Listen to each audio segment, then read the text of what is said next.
As I think about my call to lay preaching, I think it was born in grief. My husband, John, died in 2002 from colon cancer. It was devastating, as losing a spouse is for almost anyone. But he told me in his last days of life on earth, he told me he wanted me to do two things. He said, I want you to get married again because it'll show the world we had something worth repeating. That was a nice sentiment, but I couldn't fathom it at the time. And then he said, I want you to go to seminary. He said, Darlene, you love to talk about God, you love theology, you read books about it, you teach Bible studies, you love Sunday school, you love church. He said, do something about it. I couldn't fathom that happening either. But in the aftermath of his death, through months and months of grief therapy, spiritual direction, prayers of family and friends, I went to seminary. I enrolled at Candler School of Theology, Emory University in Atlanta. 3 years and 1 summer later, graduated with an MDiv degree. Loved every minute of it. It was so formative, so healing, so restorative. Still didn't feel called to ordained ministry, so I just kept working in my church, kept my day job, working full time. And lo and behold, 5 years later, I met a wonderful man named Ken. We were married, and he happens to be an Episcopal priest. And so I was introduced to the Episcopal Church. That was not my tradition prior to meeting Ken. Fell in love with the Episcopal Church, loved the Book of Common Prayer, loved the liturgy, and certainly the regularity of the sacraments and communion. And more, I just felt called to bear witness to this God who is with us in the depths of suffering, to the heights of joy. God is with us. And so I said to Ken, I said, I really would love to preach, but I know I need to be ordained. And he said, no, you don't. Not in the Episcopal Church. He said, you can be commissioned to become a licensed lay preacher. And so I met with the bishop, went through the steps and studies, and became a licensed lay preacher 5 years ago this month. And it is such a privilege to serve in this capacity. I am very, very grateful to the people who make this program possible, for the opportunity to serve as a lay preacher, to serve where called, where needed. And it's a wonderful way to bear witness to Christ and the God who is with us. And I pray for you and encourage you in your call to lay preaching. I was really excited about it. I was excited. I just thought that, this is really where I want to be, and I think God is really calling me to be. And after that excitement was fear. The fear really set in, like, what are you doing? Why are you doing it? Who are you? How special are you that you think that you actually are worthy enough to stand in a pulpit and preach? And so those things kind of connected, together. And as you can see, I struggled with it, had some fear about it, and decided that I was just going to go through this, and see where I landed, see what was really going to happen with all of this. I love to tell the stories, God's stories. And out of that, then figure out, what is he really trying to tell us? What is really happening in this context? But then how does that really help me? And so part of it was wanting to do that. I grew up, my father was a lay preacher in the AME tradition, and I had an uncle who was an ordained preacher in the AME tradition. So I can say that it was personal, and I'd been around it all my life, but I'll tell you, I never considered being a preacher. It never dawned on me to do any kind of lay preaching at all.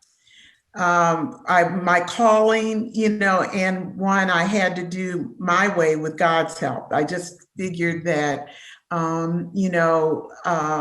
learning from them as I did, listening to my father, listening to my uncle.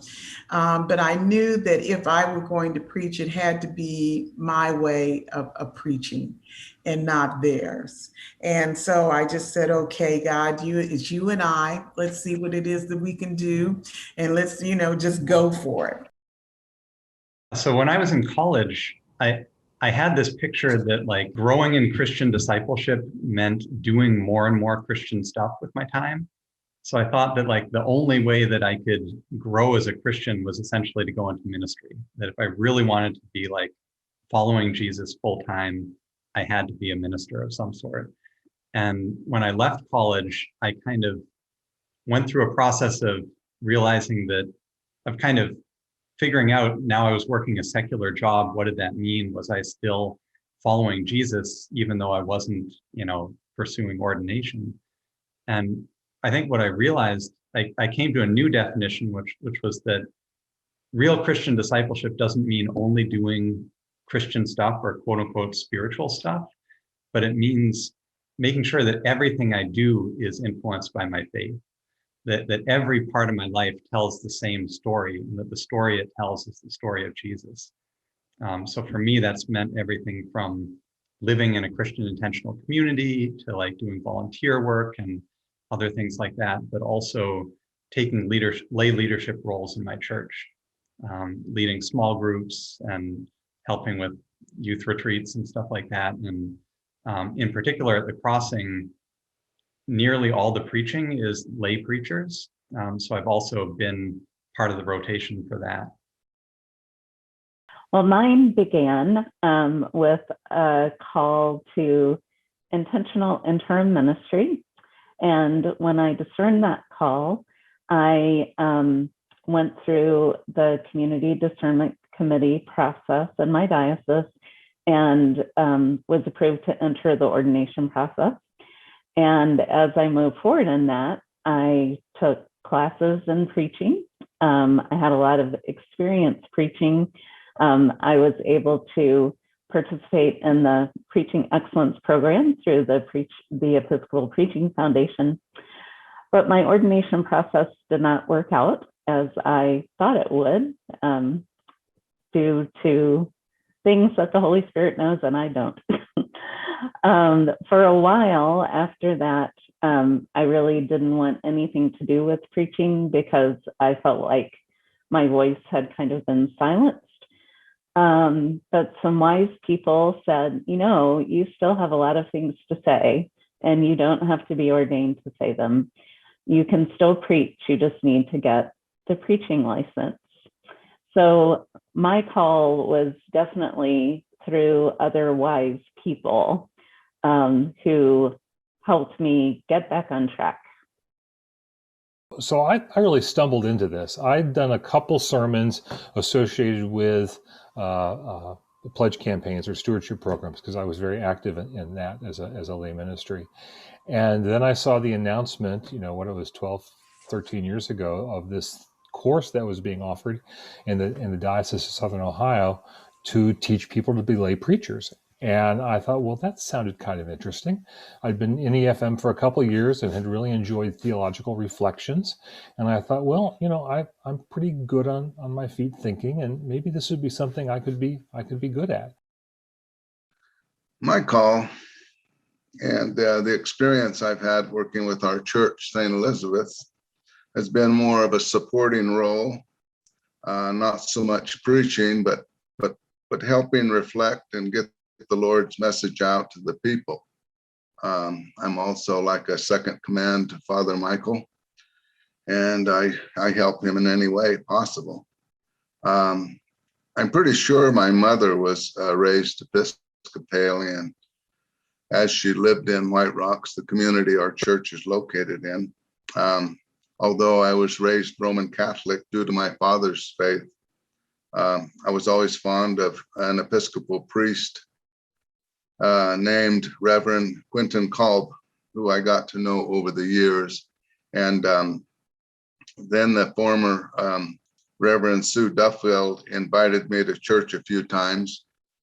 But it wasn't until I heard a powerful speech delivered by our presiding bishop, Michael Curry, that I decided to join the church. He planted the Episcopal flag next to the other tribes' flags during the 2017 Dapple water protest in North Dakota. And he gave a rousing talk that was very moving to everyone listening. And prior to that time, I was troubled by the stagnation of our church, the Roman Catholic Church, when it comes to women in the ministry, when it came to their response to the gay lesbian movement, when it came to dealing with the sexual abuse crisis in the church. Very disappointed in those things. So I was starting to look elsewhere at the time, and Sue Duffield, she was inviting me to the church constantly to talk to the young people and things like this. And so when she invited me to the church, and our church has a lot of Native culture throughout the church. We have a drum as an altar. We have a buckskin banner with feathers. And so the whole church represents our culture, and I feel at home. But it wasn't until presiding Bishop Curry gave that talk that I decided. I remember watching it on TV and saying to myself, that's the church I should belong to. And so that's how I became an Episcopalian. And as I said earlier, I can continue to have a supporting role to our presiding priest. And so that's the role I play.